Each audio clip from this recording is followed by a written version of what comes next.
Hello বন্ধুরা, মনে আছে সৌদি প্রবাসী মঞ্জুর কথা? ভুলে গেছি। এসি রুম, ইয়া বড় কোম্পানি। দালালকে গালাগালি করা এবং মরুভূমিতে উট চড়ানোর সময় খুবই করুণ কথা বলে ভাইরাল হওয়া সেই মঞ্জুর কথা মনে আছে? যে দালালকে গালাগালি করেছিল মঞ্জু, সেই মঞ্জুই কিন্তু আজকে নিজেই একজন দালাল। মঞ্জু এখন ইন্টারন্যাশনাল দালাল। কারণ মঞ্জুরে তুমি দালালি শিখাইতে আইসো না, কারণ মঞ্জু দালাল থামায়া দালাল হয়েছে। দালাল, তুমি ভাইবো না যে আমি এবং তার বিরুদ্ধেও রয়েছে প্রতারণার অভিযোগ। রাতারাতি মঞ্জুর কিন্তু ভাইরাল হয়ে গিয়েছিল।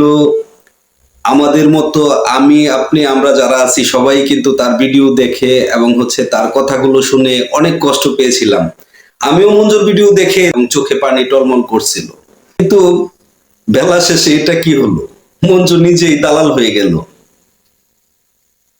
এই যে দেখতে পাচ্ছেন মঞ্জুর অফিস, মঞ্জু নিজের একটি এজেন্সিতে কাজ করছে এখন, এবং দেশে আসার পরে তার নিজস্ব বাইক, জায়গা, জমি সবকিছুই কিন্তু হয়েছে।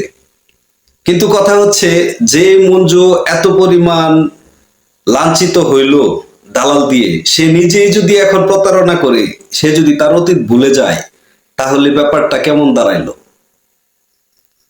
আমরা মানুষ, মানুষ মাত্রই ভুল করি, কিন্তু এমন ভুল করা উচিত না।